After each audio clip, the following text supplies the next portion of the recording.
I think Arizona is the best place in the world to raise a family, to grow a business, and to recreate, to retire.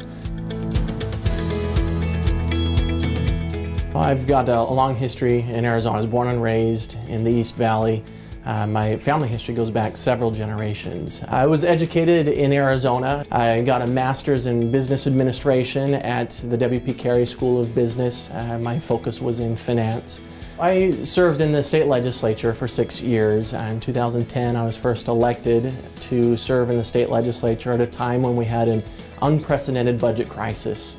A $3.6 billion budget deficit on a planned budget of about $10 billion.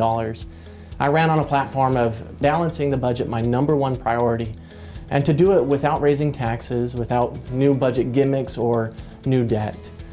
According to the best of my abilities, so help me God. Coming to the commission as an appointee by the governor is something that fills me with a lot of humility. And I was very touched when he reached out to me and described that in the current circumstances, the #1 priority that he had in filling this vacancy was to ensure that he filled this vacancy with someone that he was confident would serve with the highest standards of ethics and integrity. My most important policy issue right now is the tax policy. I think that I bring some expertise to the commission that was not here before. Good afternoon. In December of last year, Congress passed monumental tax reform. As a result, it's been my desire that that tax savings is passed on to the ratepayers. So we enacted rate reductions that will benefit the ratepayers. So all of that tax expense, that tax savings, will be passed on as rate reductions to the ratepayers.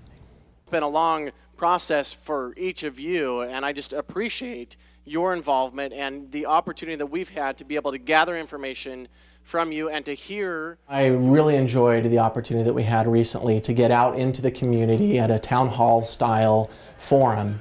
I thought it was very beneficial to bring the commission to the community and hear directly from constituents that were able to show up at a public forum that was in their neighborhood. It's incredibly important to me that I live up to that trust that the Arizona citizens have placed in me in this position of responsibility at the Corporation Commission. That's what I'm excited to be able to do here at the Commission, to work with all my heart to ensure that the public has that trust that their elected representatives are acting in a way that is in their best interest.